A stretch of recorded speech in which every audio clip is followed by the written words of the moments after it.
Hello, everyone. This is episode 2 of Here Comes the Pitch, a podcast about pitching story ideas.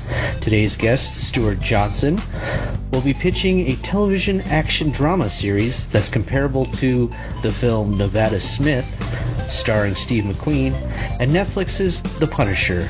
I'm your host, Derk Harron, and without further ado, here comes the pitch. Well, Stuart, thanks again for coming back on the show. Yep. Thanks for having me. Yeah. And just want to say that our last episode, Stuart was here, and I pitched him a story. It was called Cthulhu Lake, where it was kind of starts out as an homage to Jaws, where there three people are hunting down this Cthulhu creature to trap it and then release it back to its home, and hopefully that will end this creature haunting this small town in Texas. But today's episode we're going to focus on Stuart, and he's going to pitch me a story. All right. Yeah. So I got a story here. It's a very preliminary idea right now. Right. So it's just an idea I've been bouncing around for a little bit, just adding things here and there, and I haven't really actually written too much about it. But I know I'm just trying to form, this concept. So basically, it's a 1 hour. I see it as like a 1 hour drama. Okay. Potentially, something that you see on network TV. And it basically revolves around this father who has something horrific happen in his past, and he's a cop, and this event that happens forces him to pretty much give in his badge, turn in his badge, and he finds a way to go into the prison system and find the persons that are responsible for what happened. And so he basically gets himself arrested, gets himself a criminal record, just so he can meet the guy in prison and get his revenge, right? Okay. And so the series revolves around that, and he basically gives up the code, gives up the brotherhood, so that he can go into the jail system and kill the people that are responsible for what happened to his family. So every episode would basically be, a new target, or so a new step in that direction, him trying to get, a hold of the top person that's responsible. So, in the first episode, you wouldn't find that person, you wouldn't get that guy, but you might get the inkling of that person, where he is, or how he can get a hold of him. And so that's basically what it revolves around, is this basically very focused world in the prison system. A cop, or somebody who at one time used to be on the other side of the law, has come into this seedy, world, and is now a part of it and trying to get revenge. So that's basically the idea in a nutshell. Okay, yeah. It totally reminds me of this movie that I saw. It's an older film. Do you know that movie Bullet? I've heard of it, yeah. Steve McQueen, I'm guessing? Steve McQueen, yeah. It's an older movie that Steve McQueen did, where he plays, he's like this young man, and his parents were I think his mother was Native American, and his father, was white, and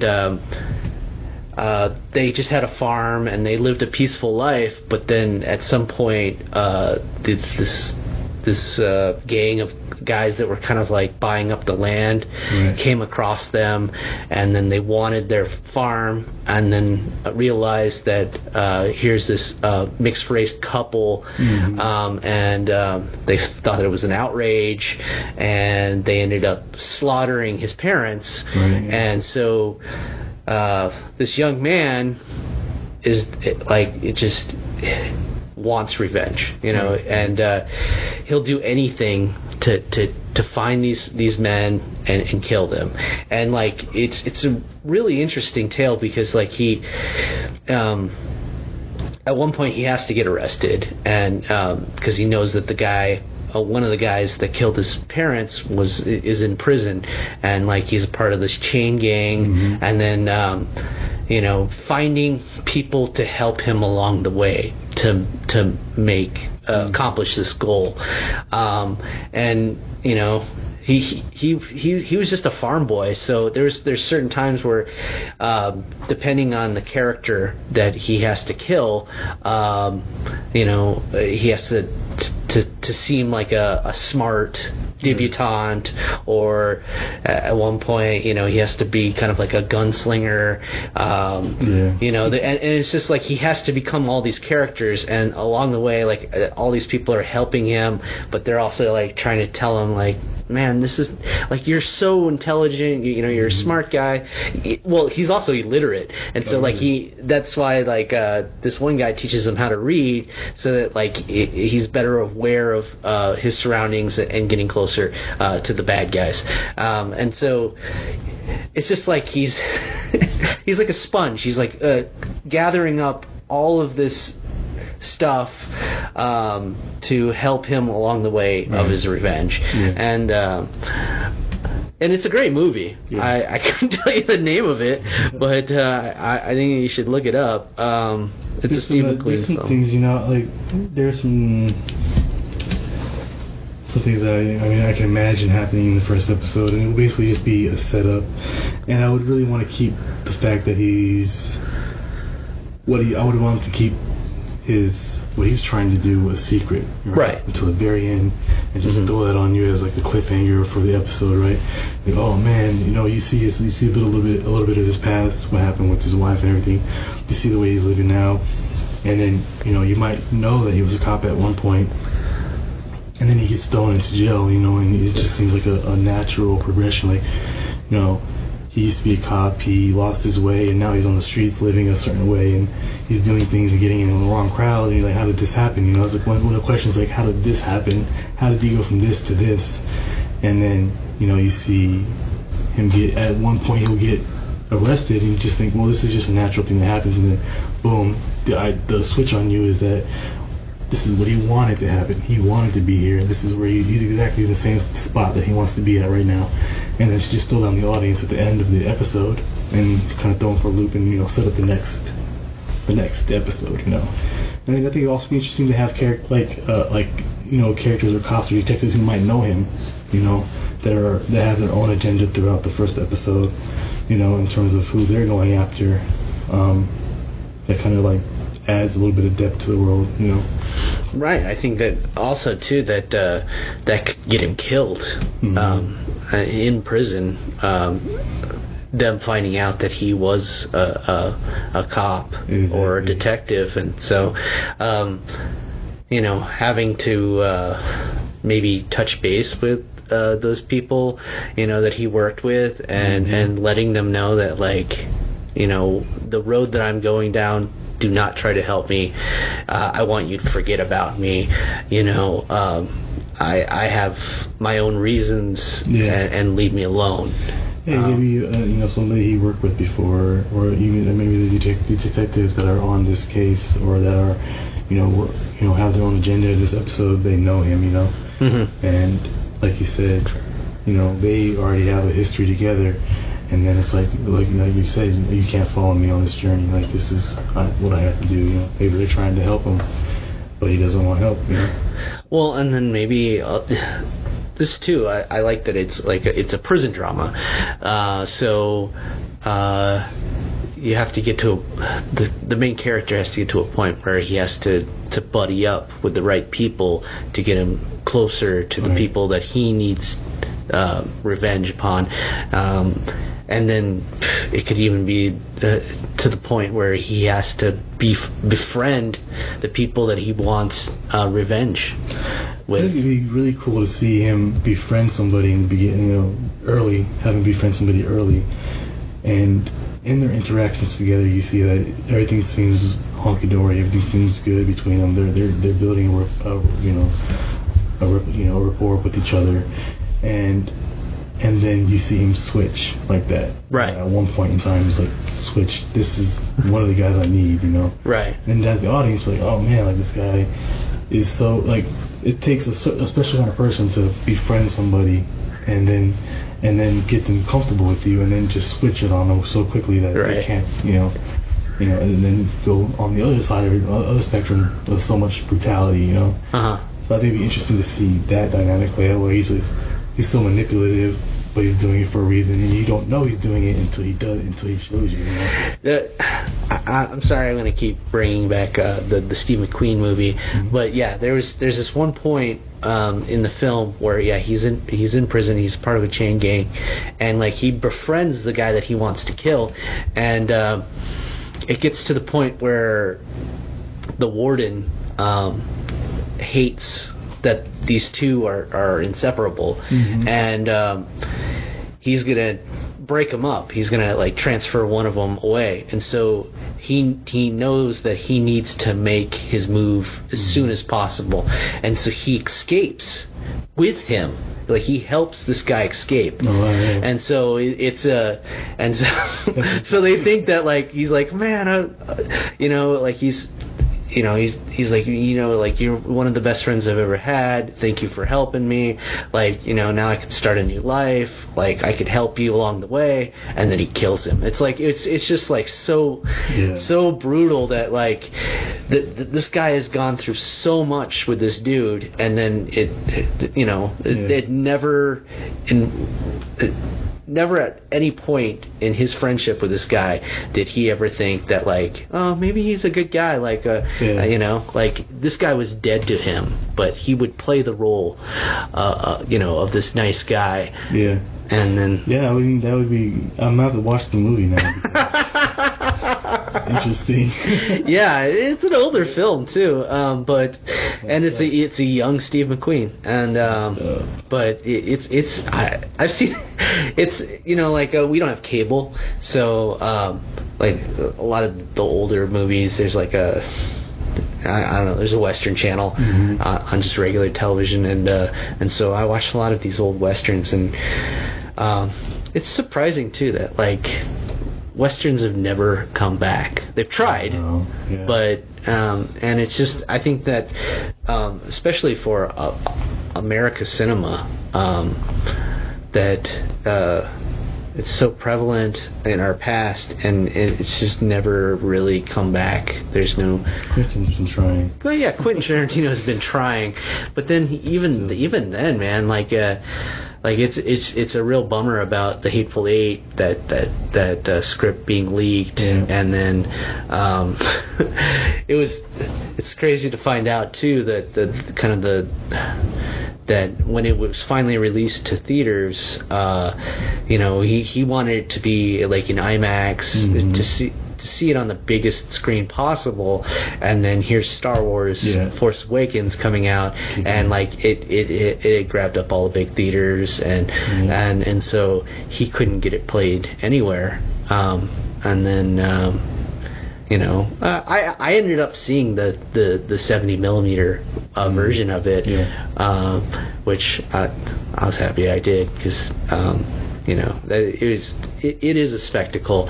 And that movie, like I felt it, because it's long. Yeah, it is. That and it's slow too. I mean, it's slow. It's a slow burn. Yeah, but like it's one of those movies that I feel like I'll see every couple years, and I'll appreciate it more. What I loved about when I went and saw the 70 millimeter was that there was a break. There was like an intermission in between it. So, and it was like a 15 to 20 minute intermission too. So like, so you kind of got to like, you know, go to the bathroom, kind of analyze the movie with your friends, you know, get a refill of popcorn or soda, and then you know, part two of The Hateful Eight, and like once again, that was like a great you know, spectacle, you know, event that I was fortunate enough to witness, but another thing that I wanted to touch upon was that do you want to get into like what happened with his life, or? Yeah, I do want to go into the past a little bit. I'm just a little bit wary because I've just recently watched the Punisher series. Oh. And I want to give that some time to like go away. Just because you watch something that's so like vibrant in your mind for a while, like all the images and stuff, I want to make sure that there's no like, like interference. Yeah. So because I felt like the Punisher did his backstory very well, and I obviously want to do something different.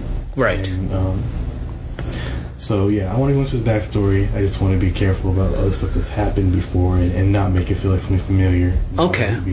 No, I understand. I know that especially when you see something recent and you're trying to develop a story, there's just so much like heavy influence, and yeah, like that's why I feel like a lot of these stories that I've accumulated over time, I want to tell them now, right? Because like I feel like every time I start talking about them, they change, and they change for the better too. I feel like that they've evolved over time. You get a little bit of space, and it kind of warps and gets molded into its own thing. Right, and I think, I think that it like just my own experiences in life, and now that I've experienced more, I think that these characters that have been growing in my head, like they see the problem differently, and they work on getting that problem solved differently than I ever imagined. Exactly. And so, yeah, I don't know. That's why I love storytelling. I love how stories evolve, and that's pretty much what I'm trying to accomplish with this podcast.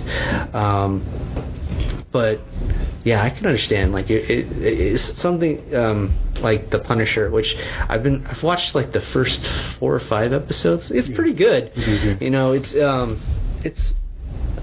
It's still slow, but I think that's what those Marvel Netflix series are. That like that you really get to focus on the character development, and just.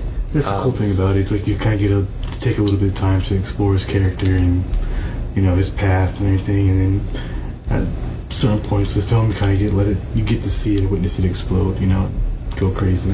Well, and I think it really grounds the characters. You like when you think of superheroes, or with him where he's like an anti-hero, it's just that they're larger than life, and what these Netflix series are doing is that they are human. They are these human characters.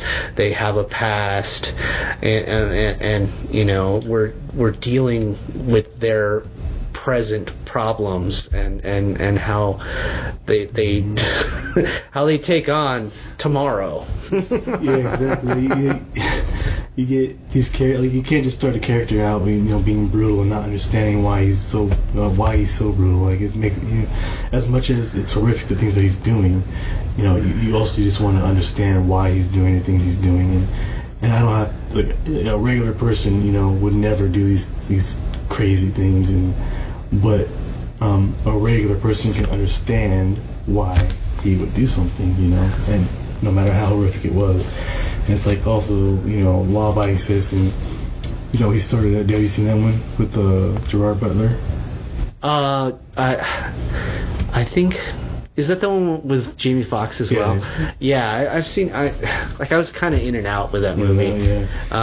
But I enjoyed it for the most part. Yeah, you get a character who begins, you understand, empathetic with this character, but then he kind of turns into something that you can no longer get with. At a certain point, okay, I'm with you on this one. I'm with you. Okay, I can kind of see why, and then it just kind of goes off on its own thing, and you're like, man, I can't get with that anymore. Yeah. So, it's interesting. In TV literature, that gives you that time. In the case of the Punisher, it gives you that time to really understand a character and why he does the things he does. So. you know, at the end of the day, you can kind of get in, you can get with it. You know? Well, that's why I think nowadays episodic series is people love them, you know. I think, and that's why they binge, and I think that's why it's so popular now. And it's surprising that for the longest time there was no such thing, you know, that like there was just every episode kind of stood alone, and maybe there was like this kind of subplot that you know, was weaved in there that you know, we would get to a conclusion to that towards the end of the season, but there's just like there was no, you felt like you didn't really have like any personal experiences with the characters, and and it was just so focused on just solving that problem in that episode or whatever, and it was just like racing to that conclusion. But I like how now it takes its time, that you know, there's these like inner demons with all of the characters, and them addressing their problems and then trying to solve them however they do. It was interesting. And did you ever watch Twin Peaks? No, I never watched it. Well, that I bring that up because that was one of the first episodic series, and it was so strange. I think it's one of those series that, like, you know, that you could binge, right? Yeah. But sometimes it's like you need a moment to like. To understand what you kind of watched, to process it a little bit, because you know, I binged it a little bit, but then I would need a break, because like I feel like at some point, like, I'm not doing the show justice by like trying to like you know, chug it.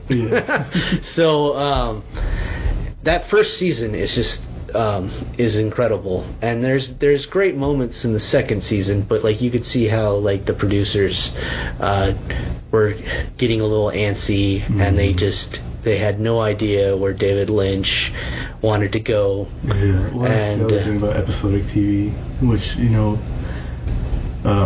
when I started writing, I was writing films which are very beginning, middle, end. Boom, that's it. And you get into TV, you know, you get into TV writing. It's like, well, we can kind of push this a little bit. You know, we can break this up. But then the other side of that is like, where do you end? You know? And then you know, episode like, you know, Seinfeld or something, where we just, you know, people hated the ending. It's like you kind of like, or Lost.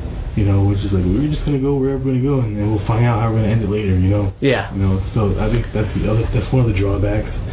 But it is what it is. You know. Yeah, and I think that it's tough to impress everyone, to satisfy everyone. I think that I actually kind of like the finale of Seinfeld. You know, like, I think that it took me a while to appreciate it, but you got to remember that those characters are assholes. And like, they definitely deserve what they got. Yeah, and I think that it was interesting that that they were put on trial, and then all these characters that they you know, wronged got to speak out and say, like, you know, these people are terrible and they deserve to be in prison or in jail, and to leave it like that, you know, I think that it was I think it was a great way to end it. It always just seemed like the endings are anticlimactic. You know, you invested so much time in these characters and in this show, and then it just, you know, it just ends, and it's like, oh man, like, you want that big Hollywood film type ending with, you know, and sometimes they can't do that. You know, it's a different kind of story or whatever. You know, like one of my favorite shows was Mad Men. You know, and when I watched the finale, I was like, okay, you know, I get it. You know, I get it. She always kind of wished for like some type of finality or like closure to it, but it was just left open ended.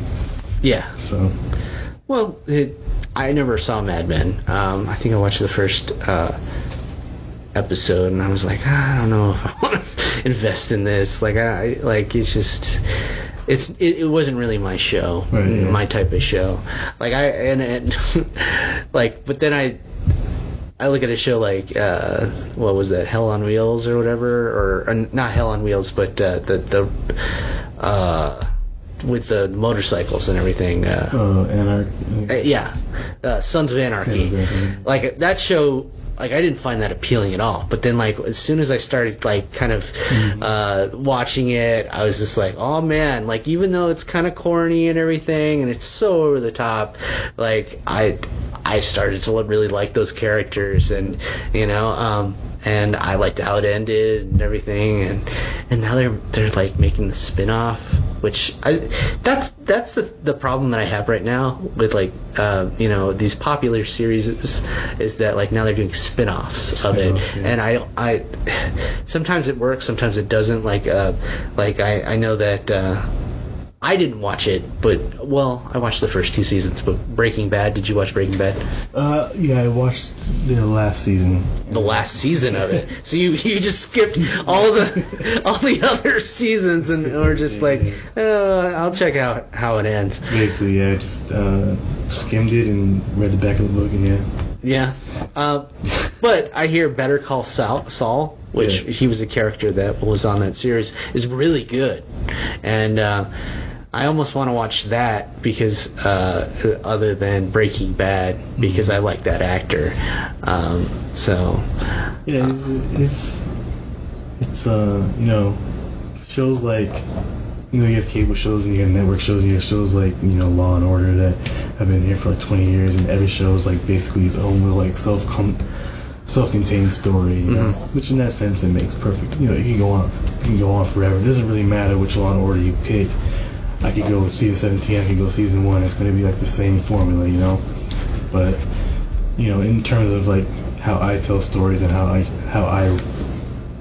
stories resonate with me, it's kind of have an ending, man. So like, you know, with these shows, when I write TV, you know, it's like, how do I make this for my audience, for like how I feel, you know, how do I make it feel like it has an ending? That would be one of the challenges, you know, for this show. Is like, how do you end it? How do you end it, you know, realistically and to where it pays off, you know, at the end. Sometimes you have no choice. It's like, you know, Battlestar Galactica, that was like one of my all-time favorite series, and you know, you don't really, sometimes these shows don't have the choice into when they end or how they end, and they kind of just have to shotgun everything into a small time frame.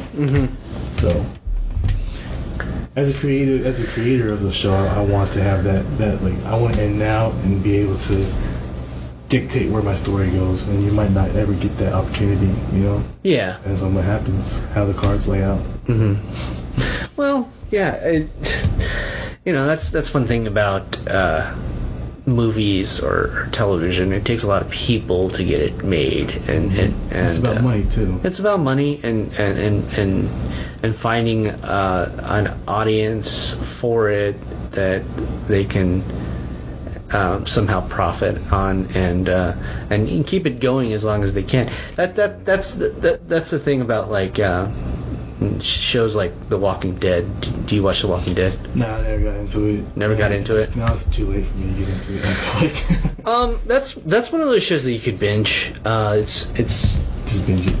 Yeah, it's like I was really into the comic book series for the show, and then at one point I just had to give up. Like it was just, it got to the point where it was just the same thing over and over again. Well, that's the problem I think we had with last season. Like, there's all these stuff that, you know, just reading about it, they feel like the quality's stepping off and people are like kind of running away from it.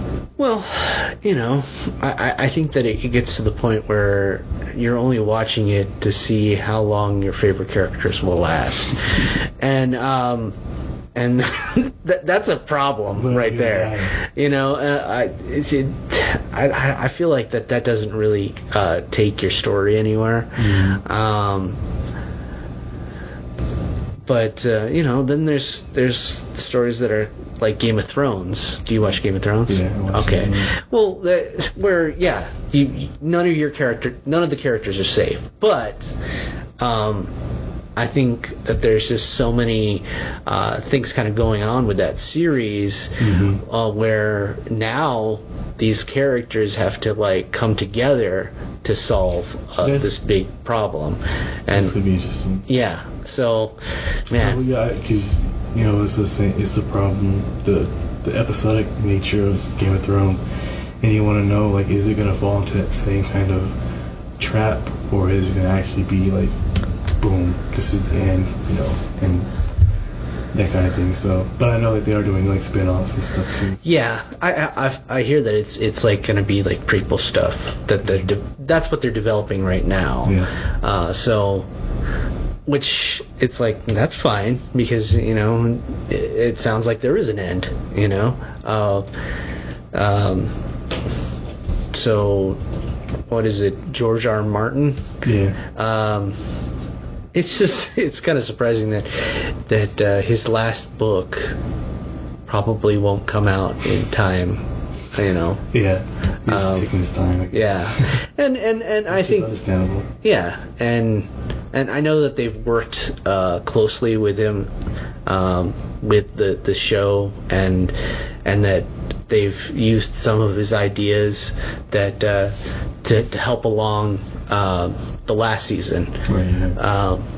But then he's already said that like the stuff that they kind of came up with, he's going in a different direction. Right. And so I don't know if you're a fan of the books or the TV show. I'm not a fan. I basically what happened before I got into the show, I was like, I'm gonna read the books first, then I'm gonna watch the show. And I tried to read the book, and it's and I'm a pretty good reader, and I just couldn't read it. I was like, it was too slow for me as a book. Yeah. So that's my personal preference. I know people love them, but I was just like, I'm just gonna go to the show. Yeah, I tried reading the first book and as well, and it was a little bit too much for me. Like it seemed like that they were focusing on like more of like the magic side of it all, and that was one thing that the series doesn't really focus on. They feel like it doesn't need to be explained, and I think that was the right thing to do. Because I think that it gets a little too extensive, and that it does get boring. Well, it's just a lot of history that he's developed and a lot of backstory, and you kind of have to go in the novel form. You have to kind of go into all that backstory, the characters and the world and how the world works. And television is like, this is what it is, Yeah. You don't really have time to go into all of that kind of stuff. And they mention it briefly, but and if you want to do your research on it, then you got the books and everything.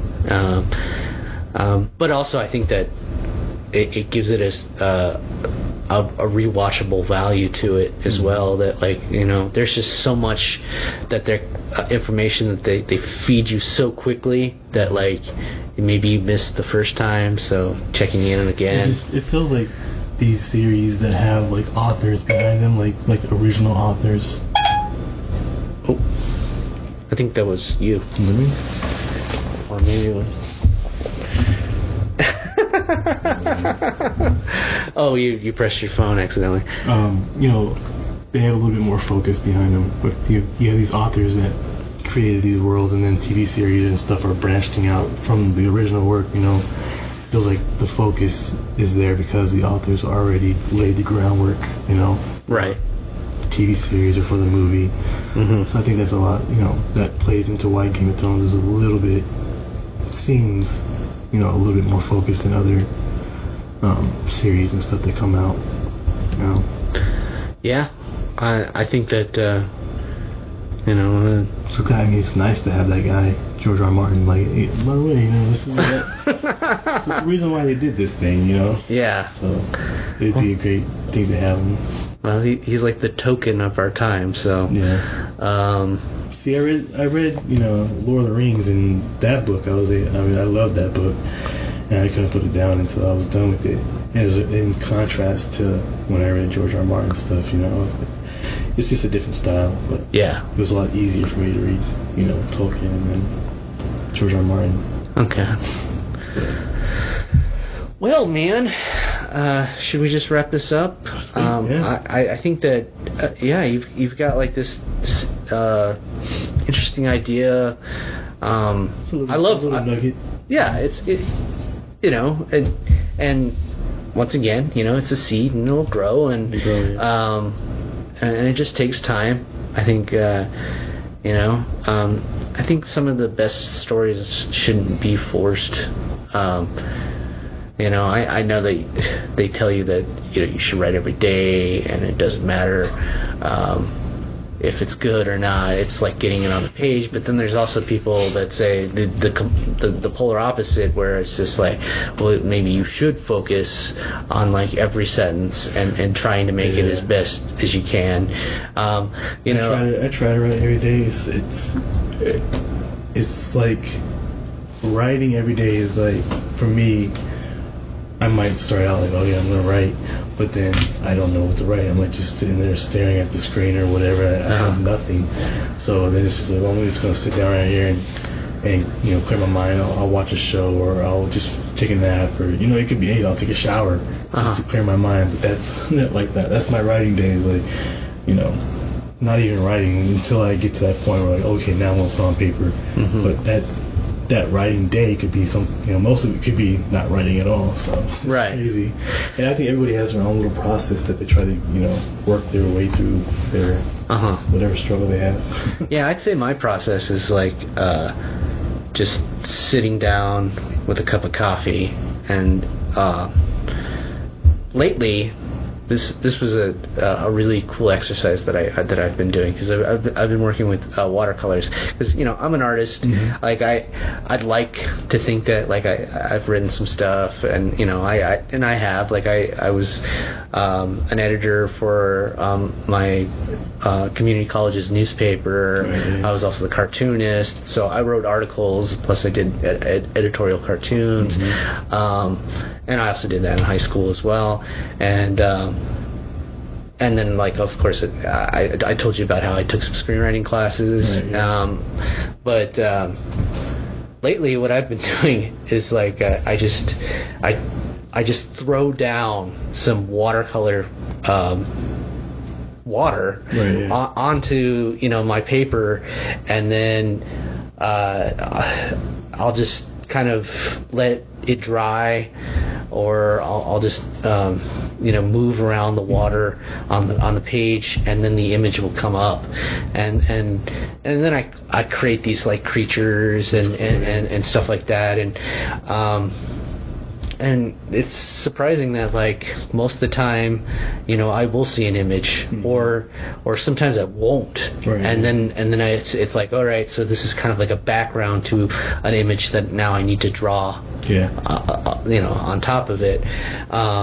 But it was a great way of getting me started. Just getting in there and doing it. Right. And, you know, I don't know how that can translate with writing. Unless, like, maybe you just, like, jot down an idea, like, where it's just, like, maybe bullet points, or just, like... sometimes if I don't have anything, I'll just write little, like, quotes from the characters. You know, maybe this character says something like, this is what I want him to say. Yeah, like a pivotal moment in the story. A little bit, you know.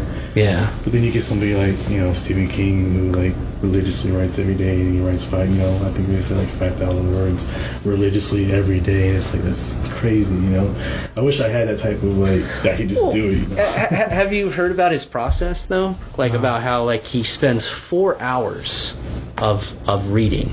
Really? Yeah, like whether it's like, you know, reading stuff on social media, articles, newspapers, watching a film. You know, he just kind of primes himself. Yeah, it's just like a way of him, you know, feeding upon all of this other stuff, and then and then afterwards he spends 4 hours, or as long as it goes. Usually he tries to just have an 8-hour day, but then he'll spend 4 hours writing, and then, but he also writes other little things too. He was writing for new magazines as well, so he had that, and so he could focus on something else other than focusing on the book.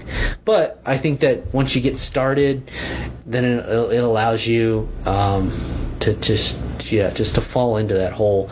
Right, once you get started, it seems like it's like you can't stop. Right. Once you get started on it, and that's the hardest part for me personally, is just get your butt in the chair. It was really interesting. Just real quick, Quentin Tarantino's way of writing. How he says that what he'll do is he'll sit down and he'll write, but he won't write too much. And then if at any point he feels like he needs to stop, or he's he's stuck on something, then he'll go, and he has of course he does, but he goes and takes a swim. He has his own pool. He has a jacuzzi, and he'll just sit in his jacuzzi for an hour, and just think of all the ideas and possibilities of the characters in the script. And then he will maybe make a couple notes or something like that, but he won't go back. He won't go back to write it down completely. He'll just wait for the next day. And so I'm sure he probably has a recorder too, while he's in the jacuzzi, he's just kind of just saying things aloud, and then the next day that's his homework. I can't wait to write. So so he has he's there's all this anticipation to jot down everything that he thought of in that moment of relaxation, and he's that's where he says that you get the most ideas and influences from relaxing. And that's interesting to for instance, like you said, you take a shower to clear your head, I sometimes some of the best ideas come to me when I'm driving. It's doing things where you kind of get to shut off your mind and then just let it race. Yeah, because if you just sit there, you stare at the screen, you're just going to be killing yourself trying to figure out something to put on the paper. It's that's the worst. Yeah. Well, but the thing is that there's artists that do that. Yeah. There's writers that do that. I've recently been getting into Leonard Cohen. I haven't really tackled his poetry yet, but I've been listening to a lot of Leonard Cohen songs and stuff like that, which there's his poetry right there. But it was interesting to find out about how he writes. That he'll just, if he can write a great sentence, then he feels like the day has been accomplished. And I'm wow, that's it shows that he puts a lot of time into what he's doing. But if you can write a great sentence, maybe that will lead you on to another sentence. So everybody's process is different, and I think that's what I'm trying to do, is find out everybody's processes, just establish your way of doing things that work for you, and then just making it a habit as much as you possibly can, and actually getting the work done. To me, the biggest thing is everybody's gonna have their own way of doing things. Some people like different movies, and other people everyone just has their own little way of working and doing things, and just making that your thing, embracing it, and then just getting to work on it. So. And we emphasize on work, and instead of procrastination, because we all fall into that. We all get tempted by our phones or movies or there's so many distractions in our lives, and it does take a moment to settle down and to create. Mm-hmm. And then however we can do that, work, Yeah. So, well, thanks again for being on the show, Stuart. I think that you're going to be a reoccurring guest if you can be, that's great. because I think that I'd like to share more stories with you and get it on tape. Yeah. So, I love it. Yeah. So thanks again. Did you want to pitch your? I think it was AJ Alexander. Oh, just my Instagram is SJ Alexander. SJ Alexander Instagram, Twitter, Facebook. Yep. Yep. And I'm Derk Harron at Derk Harron on Instagram, or you can check out DerkArt.com where I have art as well. So I think that's the end of our second episode on Here Comes the Pitch. So see ya.